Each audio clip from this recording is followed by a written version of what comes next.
So, hello, Marilyn Manson. Hello.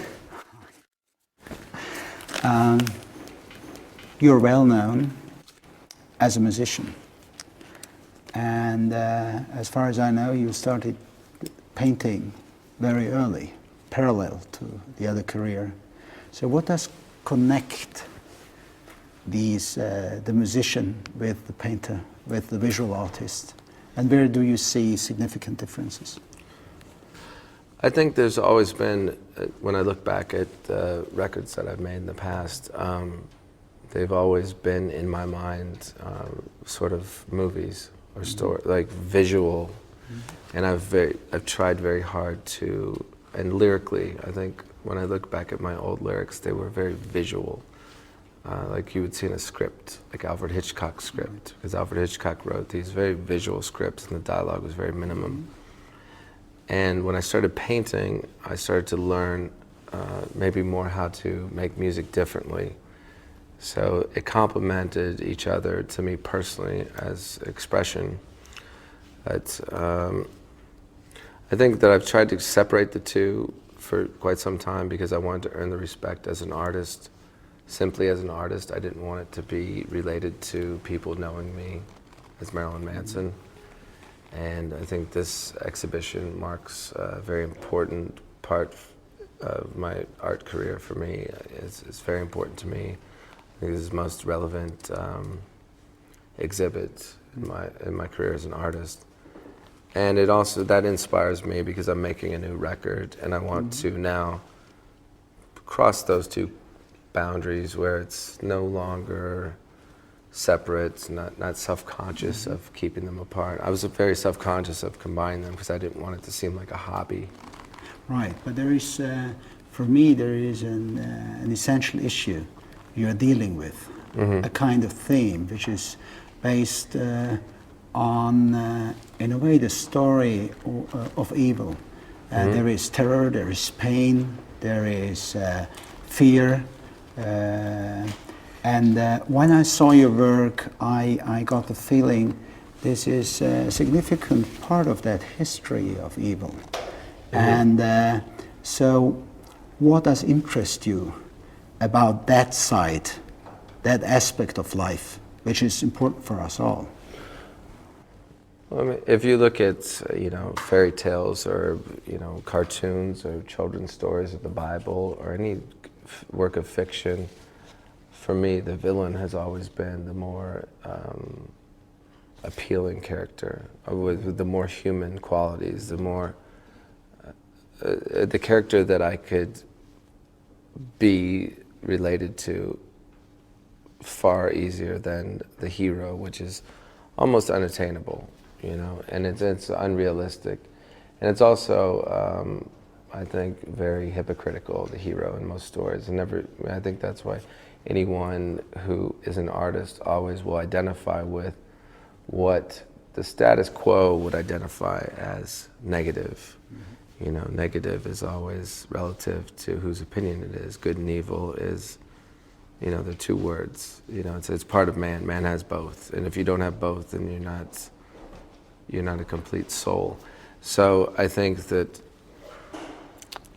people often mistake me for a nihilist because they think that I don't care about anything, or an atheist, that I don't believe in God. I think what I believe is that God is synonymous with art. Creation really defines what mankind's desire to find the definition of God is. That just using the Bible as a basic reference, creation. An artist puts things into the world, makes things that people can identify with. Some people will hate them, some people will love them, but you're putting something into the world. And ironically, then you've got politicians and religious leaders that want to take things out of the world, and they're standing behind the guise of representing the very book that suggests the exact opposite. So, that's why I've always attached myself to being angry about the hypocrisy in America. But I've changed my opinion on that so much as where it's not as eventful or as effective as an artist to simply complain about the hypocrisy as much to add to what I consider to be positive, but some people might consider to be perverse or negative or dark or whatever the opinion is, but that's all art.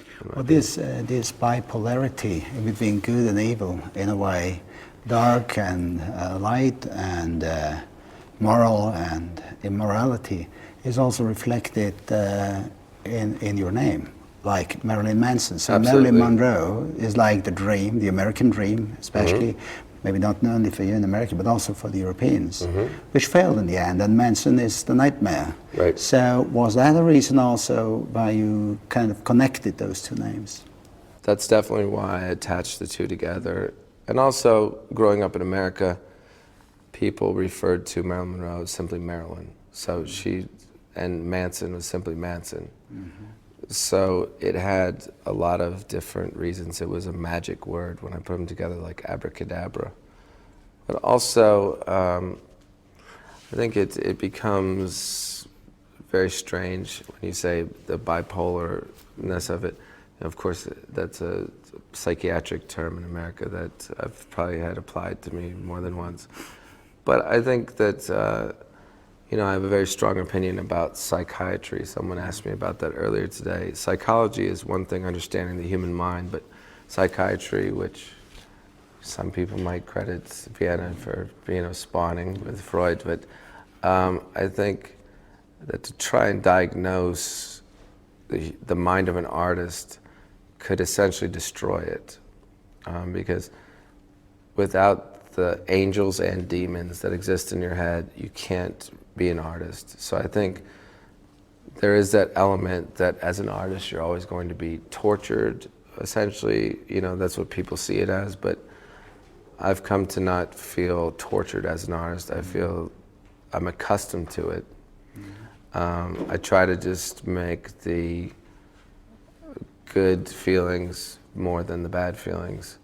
As long as you're creating art, I think that ends up making you feel good. If you have any sort of torture in your soul, if you can express it and get it out, it's always something that makes you feel better or makes you feel like a person.